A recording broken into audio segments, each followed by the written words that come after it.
Hi friends, இன்றைக்கி நம்ம வந்து செட்டிநாடு எண்ணெய் கத்திரிக்காய் பரங்கிக்காய் போட்டு புளிக்குழம்பு செய்ய போகிறோம். அதுக்கு நான் ஃபஸ்ட்டு ஆயில் ஊற்றி வெந்தயமும் சோம்பும் போட்டு பொரிய விட்டுக்கிட்டேன்.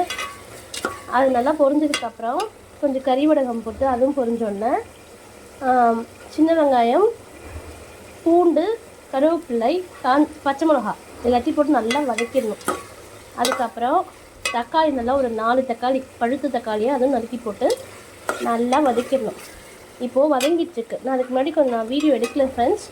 ஸோ இப்போ இதை பார்த்துக்கோங்க. நான் 1 by 1 உங்களுக்கு சொல்கிறேன். இப்போ பார்த்தீங்கன்னா நல்லா வதங்கிடுச்சு ஃப்ரெண்ட்ஸ். பாருங்கள், இந்த அளவுக்கு நல்லா வதங்கணும்.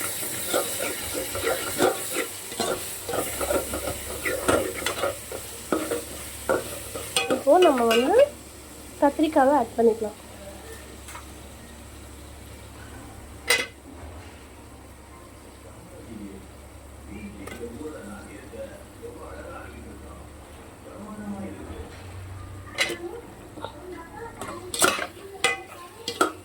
கத்திரிக்காய் போட்டு நல்லா வதக்கிக்கலாம்.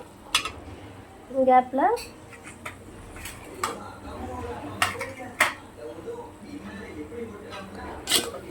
கொஞ்ச நேரம் நல்லா வதக்கட்டும் ஃப்ரெண்ட்ஸ்.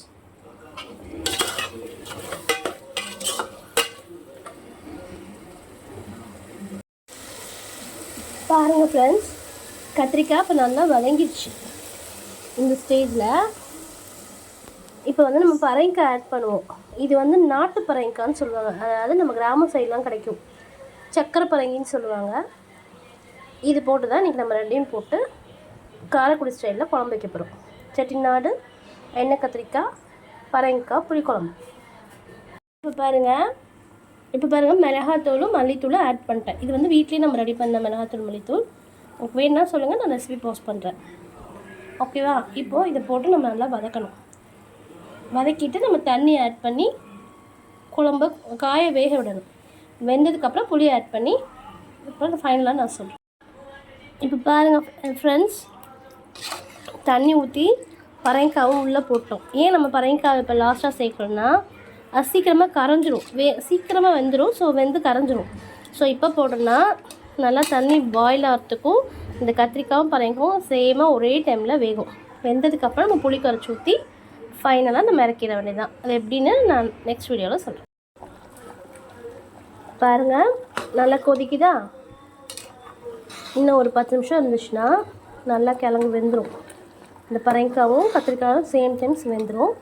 வெந்தோன்னு நம்ம புளி ஆட் பண்ணிட்டு கடைசியில் கார்லிக் பூண்டு நச்சு போட்டு இறக்க வேண்டியதான். இதுதான் செட்டிநாட்டு காரைக்குடி ஸ்பெஷல்.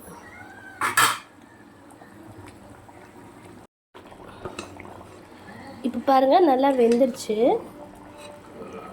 இப்போ நம்ம புளி ஆட் பண்ணிக்கலாம்.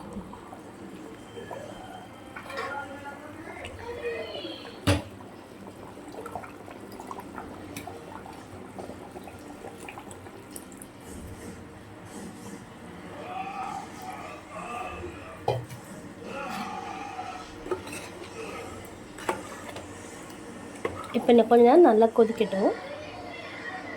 எண்ணெய் அப்படியே மேலே ஸ்குவீஸ் ஆகி வரும்.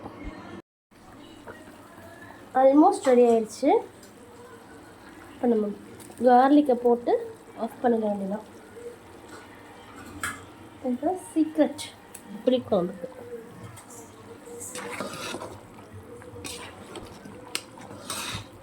நான் ஒரு ஃபியூ மினிட்ஸில் நம்ம ஆஃப் பண்ணிடலாம்.